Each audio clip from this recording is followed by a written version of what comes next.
Network Entertainment.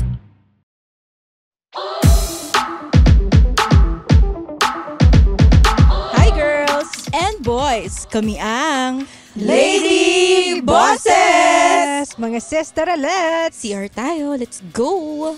Na-ask ko lang ako for today kasi I know we've been doing podcasting for about 2 years now, pero minsan parang feeling ko I'm not worth it. So ask ko lang, what does it take to be a good and effective host? Host in podcasting or in TV or kahit mga event host, ganyan. What does it take for you guys? Ako muna. Hindi ko alam. Hindi ko din alam kung effective ako. Pero siguro, talagang dapat mabilis ka mag-isip sa mga pangyayari. Tapos, you have to listen sa mga, parang listen with your eyes, with your ears, and everything. Be observant para alam mo yung pinag-uusapan mo. Para relatable pa rin. At the same time, may sense. At the same time, walang, anong tawag doon? Yung dead air. Yun. Ako hindi ko rin alam kung ano yung ginagawa ko. pero siguro yung part na I try to parang inform myself kung ano yung topic. Ganun. Para kumbaga may baon. Researcher. Ikaw ang laging researcher ng grupo Ako naman, ginagawa ko, dinadaan ko sa kapal ng mukha lang kahit wala naman talaga akong alam mo yun. Okay, I asked that question dahil itong guest natin is in a better position to be a host, and she's much better than all of us combined. Sorry, girls. He is Karen Vizcara, also known as Lan of Jack TV, The Peep Show, yes. and of course NU 107. Wow. So the rock diva, Karen Dylan Virena. She's already married, guys. Hello, Dylan. Karen. Hi! Grabe. Dylan, ano ba yan? Oo. Yung real name mo, Karen. Tapos yung Dylan mo is screen name.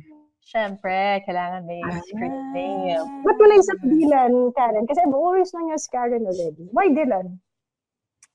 Kasi pag nasa NU107 ka, kailangan cool. Diba? Parang Karen, parang, okay. So cool ako kasi ako D lang. Ako D lang. Just D lang. Nakakaasar. Yun. Tapos, kung naalala nyo si Zach, I'm not sure. Basta siya yung kumuha sa akin sa NU107 si DJ Zach. Tapos sabi niya, Karen, parang di yata pwede. Isip tayo, ganyan. Tapos nag-isip kami ng mga names. Ano pinaka-cool. Tapos Dylan yung pinaka-nag-stick. Kasi, kaya pagka unisex. Bob Dylan, Drew Barrymore, Charlie Angel, mga ganun. So, sabi ko, sige, ganyan. Dylan. Tapos sabi mo, ano pa yung pagkasabi mo? Dylan. Ganun ba? Dylan. Yung charm Hindi pwedeng Dylan. Dylan. Actually, ganun yung mga listeners usually ng NU107 Medyo sila talagang, ganyan. So, pag tinatawag nila ako, Dylan! Hindi pa rin cool Coolness. It's very canto. It sounds very canto. Yeah. Alam mo, Karen, kung bakit nag-resurface ka, naisip ka namin i-guess. Kasi may nakita kaming picture mo. Nag-resurface ka, parang lumutang na bangkay sa Pasig River. Dahil may nakita kaming picture mo, pinost ni Red Olero. I think it was one of his photos, guestings in The Peep Show. You still remember that? With him, and then Ryan Puno, Victoria was still there, wow. 20. Ano yun? And what was the topic about? What was that episode? It was a very long time ago kasi naalala ko parang pioneer batch pa ata yun ng comedy cartel. Oo. Tama. It was like really the first time that I saw, that we all saw, mga Filipino comedians na mag-stand up. Di ba usually mga comedians sa atin yung mga talagang alam mo yun, sino ba, mga Dolphy or whatever, mga sidekick, gano'n. Tapos biglang, uy, okay to Tapos yung nag-stand out na for me I think nanalo si Victor. Kasi it was like a competition if I'm not mistaken. Parang ayan, si GB, tapos syempre si Tim Tayag, tapos si Victor Anastasio. Nakalimutan ko na yung mga pangalan nila. Pero babies, parang bata-bata pa. Naming lahat noon. Babies. Babies. Parang Dati babies, ngayon napapanot na. Diba? Baby. Uy, hindi mo pinasagot si Karen nung ask ko lang. Oo. What does it take to be a good host? Any tips naman dyan? Hindi na nga ako nag-host Out na ako sa eksena. Pero sige, tama naman yung mga sinabi nyo na yun. Ako feeling ko kasi kaya lang ako naging quote-unquote effective na host. Kasi nung time na yon parang yung NU107, feeling ko glory days niya. Kasi sumalpak siya sa time na ang lakas nung local music scene. Yung early 2000s, so parang doon lumabas yung Bamboo, yung mga Kamikaze, Urban Dub, Dharma Down, sobrang golden age siya nung local music. So parang sumabay yung NU. Nagkataon na na DJ ako. So pag nag-host ako, parang kasama na rin ako dun sa wave. When in reality, hindi naman ako masyadong magaling. Confidence lang talaga. As in, feeling mo rockstar ka na din in a way. Kasi, syempre, kasabay mo sa stage yung mga... So, makukuha mo yung kanilang mag-rub off sa'yo yung kanilang confidence and yung swagger, ganyan. So, na-associate ka nila sa marunong, sa talented, pero really hindi naman. But yeah, more of confidence and wala masyado ng research. Hindi ako nag-research. Very on the spot. May writers kayo nun? Wala kayo writers? Peep show meron, I suppose. Meron. Ikaw lang? Okay. Pag show, pag yung mga music laban, yung mga music laban classic, Red Horse. Di ba, Oktoberfest, isasalang ka na lang talaga doon. May some kind of an outline, pero hindi mo as if naman masusundan mo. I think it's very impromptu. Like ginagawa nyo. Di ba? Medyo babasahin yung crowd, tapos lalo na pag masaya yung mga tao, parang dadaanin nyo na lang sa kung kailangan kasi medyo current, di ba? Parang pag-tripan nyo na lang yung mga tao, ganyan. Right? Ano ba yun? Ginagawa nyo yun, parang i-roast nyo yung mga tao sa audience. May ibang comedians, ganyan yung style. Yeah. Sino? Crowdwork tawag, yeah. Si Red ata ganun ginagawa Oo, may ganun siyang show. Yeah, segment or something. Because it's easier. Parang kung medyo dumi-dead air na, tapos wala ka nang masabi, okay. Parang ito-turn mo na lang yung attention sa kanila. Gusto naman nila. Oo, tama. Mas gusto nila. Yeah. Rather than ako lang yung nagsasalita na, very, what did you enjoy more?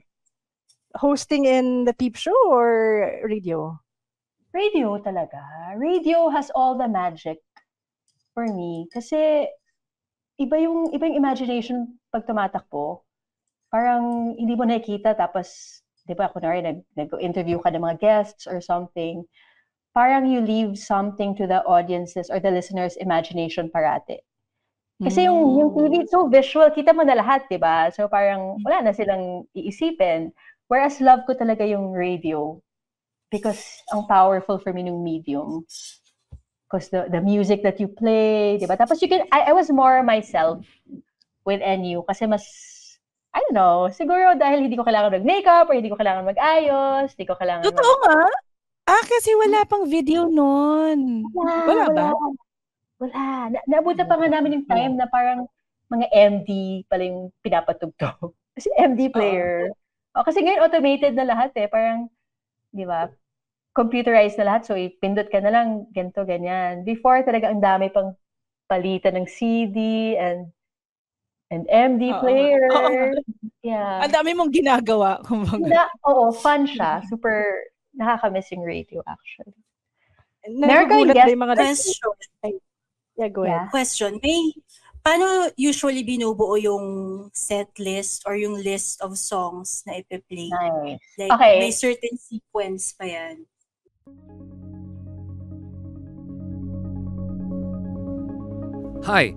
my name is RJ Ledesma. I wear many hats. I wish I had just as many heads. I'm a serial entrepreneur and I'm also an entrepreneur mentor. I'd like to invite all of you to please listen to the RJ Ledesma podcast. On my podcast, I listen to inspiring business leaders and entrepreneurs to learn more about how they think about doing business, what are their success secrets, and how we can replicate them, and more importantly, what business opportunities do they see emerging in the near future for us entrepreneurs. Listen to the RJ Ledesma podcast.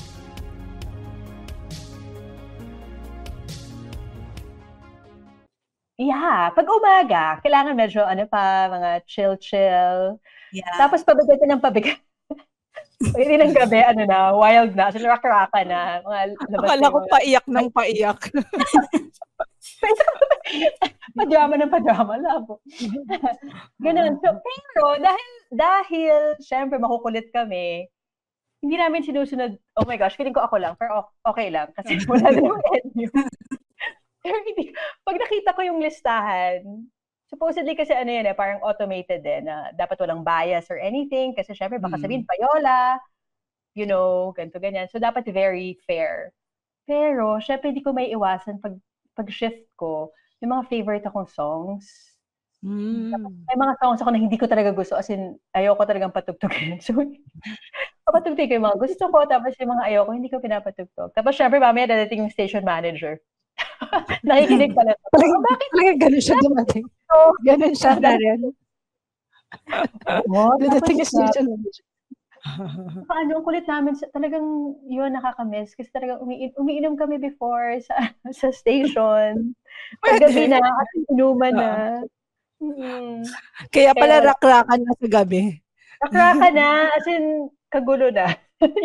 Kailangan talagang yung buti may mga tech kami, talagang they really have to be on guard. Kasi minsan may nagpa-pass out na lang na DJ. Tulog na. Wala nang nagmamando. Alam mo, magugulat na lang sila, may naka-pass out na.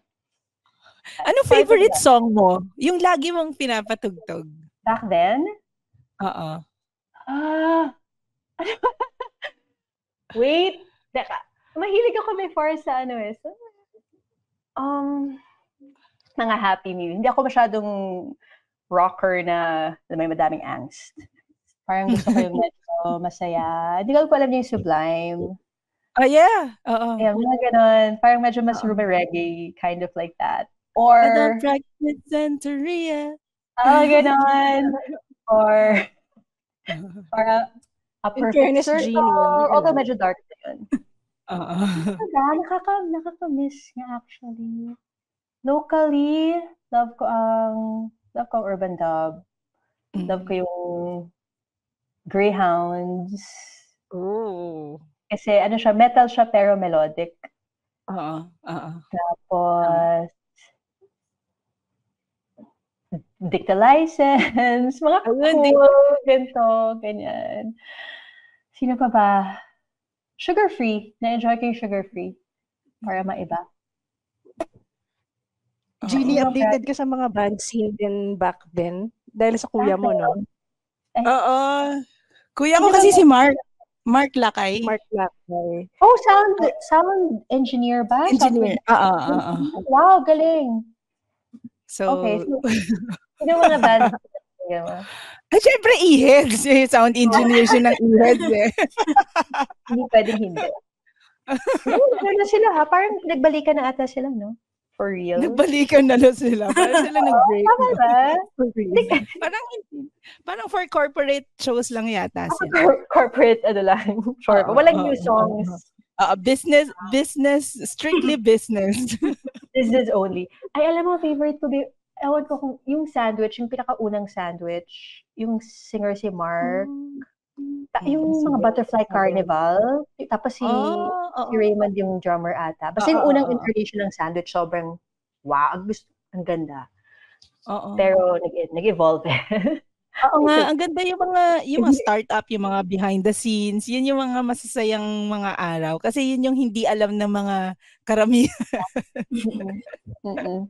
Hindi mo binanggit Karen si Kitchi. Lagot ka kay Kitchi. Sorry, Kitch. Alam naman yung love Kabarkada ko. niya. Alam naman niya yun eh. Pero kasi ano ba, si Kitchy. Gusto ko yung kanyang, hindi pinatugtog sa Enyo kasi yung ibang songs niya eh.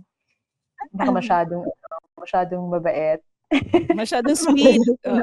Sweet. Hindi po masa sa sa kailangan medyo angsty. Siyempre, Enyo, di ba? Hindi Oo. pinatugtog ako ng Kitchy. Pero gusto ko yung fire niya. Fire. Oo. Kinita Oo, ka. nakakatawa. Mm-mm. Si Barbie, yung mga songs ni Barbie, napapatugtog. Gosh. Oo, Dahilan, tapos yung Army of Angels, Oo, oo. tapos yung Gabing Ilog niya, Fire Woman, favorite. Oo. Sobrang fan ako ni Barbie. Ang ganda ng stuff niya ngayon, narinig mo na? Oo. Tsaka mas magaling siya mag-gitara ngayon compared before nung kapanahunan niya. Ibang I think klase parang siya. ano na talaga yun eh, parang talagang she took it upon herself na talagang maging best. Shredder. Yes, oo. Shredder talaga. Oo.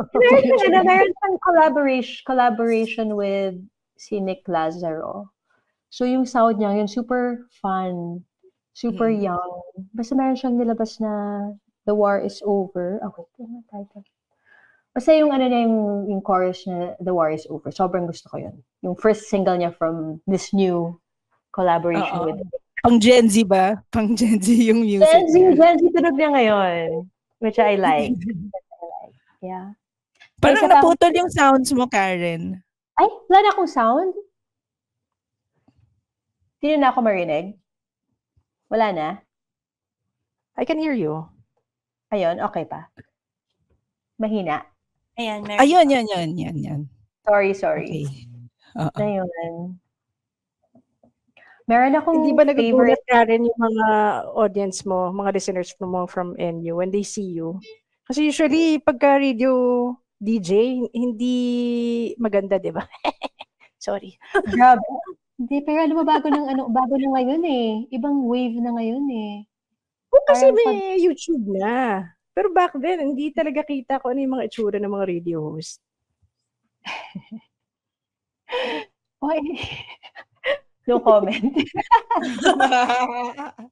Hindi, pero parang nung kapanahon parang nauso na uso talaga. Parang naging thing na may itsura. Kasi, di ba sina Andy Manzano, ang gaganda sa Magic.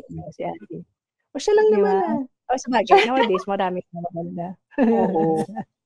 Kahit sa Jam 18.3, naalala ko is na Hillary Isak. Oh yeah, I remember her. Lasal din yun. Ha? Hillary is from Lasal also. Right? Oo. Yeah. Tapos nagkasama kami for a bit sa K-Light 103.5. Kami ni Hillary. What I like about your hosting also, Karen, you're good in both English and Filipino. Iba kasi very slang na and American sounding eh. Pero ikaw, pag nagtagalog ka, diretso pa rin. Oo, pero narinig mo na ba yung R ko? Yeah. Oo. Narinig mo na Parang naka-braces ba? Yun ba yun? Araw. Alam mo ba, super na-conscious ako dyan sa R, actually. Yung pero, ganyan. Hindi ko kasi kaya yung matigas. Hindi ko kaya yung hindi ko kaya yung Hindi ko kaya yan. So, hindi ako nagtatagalog masyado. Hindi ako nagpi-Filipino. Pero, sa mga hosting, kailangan R. Ang hirap naman nun. Yung pangalan mo mismo may R. Hindi naman kailangan Karen. Karen. Hi, I'm Karen. Double R yung apelido mo dati. Karen. Diba? So honestly, hindi ko talaga alam kung paano ko na itawid na feeling ko hindi ganoon ka-clear yung diction ko. Pero I guess okay lang. Ayun. Ano kaya just avoid the words with R. Ganun ba yun? Diba? Hanapan mo ng mga synonyms. Yun. Or English na lang talaga. Kasi pag R, okay lang. Karen. Sige, tatuloy ko Tagalog, ha? Sige, go. Yan, sample. Oo, tama. Go! Kasi yun nga, parang, pag parang pa lang, parang, naririnig ko yung sarili ko and super naka-cringe ako. So, English na lang. But thanks, BBD. BBD pa rin ba pangalan mo? BBD pa rin na lang. Di na lang. Si Kitchi nag-guest din dito, nag-BBD rin, pero di na lang. O Karen, what have you been up to since you left the limelight? Limelight. Alam mo, super tagal ko na wala sa limelight. Kasi, When was this? Nung nagsara yung NU, tama ba? yeah, actually before NU, nag-out na ako. Oh, okay. Before 2009. Nag-out ka na? Out ka na? Out na ako, yeah. Sa totoo lang, hindi talaga ako, babae, hindi ako lalaki. Teka na, siguro 2008, nag-resign na ako. Because, 2008 or 2009. Because, that time, parang yung lifestyle got the best of me. Because, imagine out of control ako nun eh. Kasi super nagsabay yun yung TV, yung radio, yung hosting. So very very taxing. Tapos nasabay pa sa celebrity culture. Celebrity culture. madami akong na experience na stuff na medyo siguro alam mo yun, not wholesome. Kasi ganun talaga yun, it's part of the entertainment business eh. Yeah. So dumating pa yung time na nabalian ako ng buto. As in yung right leg femur bone, yung pinaka strongest bone in the body, nabali siya because of a skateboarding accident. Oh, shucks! Yeah, because I was drinking. Ganung levels of katangahan. Bata! Oo, ugaling bata, parang gano'n. Hindi ako bata. Parang 20 plus na. I mean, bata, yun ngayon. Mga bata ngayon parang very good head on their shoulders, no? Hindi na katulad dati na parang super wild. Oo. Wild eh. Parang walang social media to keep things in check. Yeah. Diba? Parang you could do things in secret. Ngayon kasi baka nakunan ka lang, alam na ng nanay mo, di ba? Tama.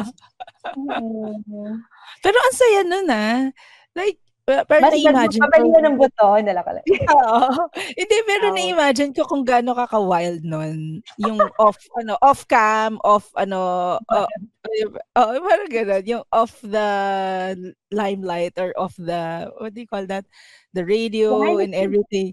Oh, yung lifestyle. Parang feeling ko, at some point, naging ganun din ako. Pero hindi ako celebrity. Ngayon, celebrity ka na. Hindi. Diba? Masaya mag-explore. Masaya mag-explore talaga yung parang pwede mong tungtungan. Hanggang saan ba? Ganyan. Alam mo, naalala ko pa, na-meet ko si Francis Magalona. Meron siyang inorganize na concert na walang inom. Sober lang lahat. As in, vision niya yon na parang you don't need to drink or to do drugs or whatever to enjoy. Music. Wow.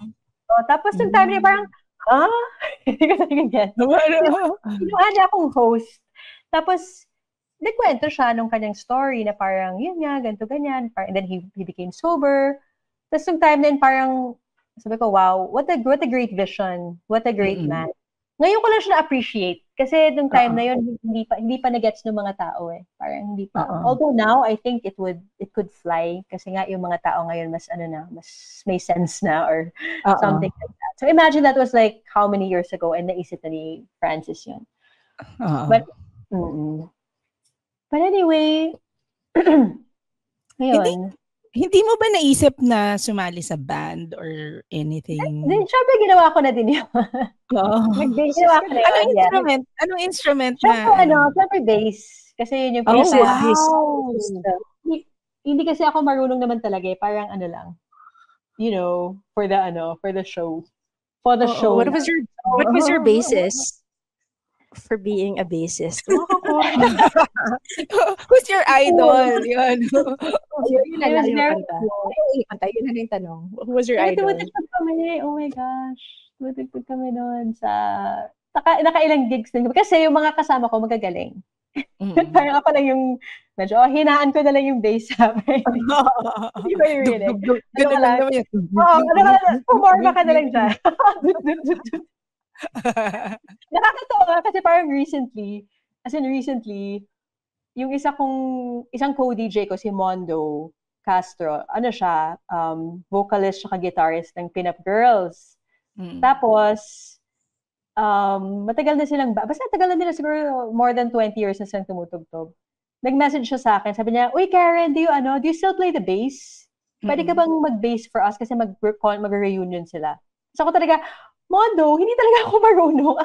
Sabi ko, sige, pero turuan mo ako. Tapos siya parang, hindi ka marunong. Ano yun? Naitawid ko lang by, whatever. Yeah! Stage presence. Teka. Hanggang dun na lang muna. Abangan ang part 2 sa Sabado.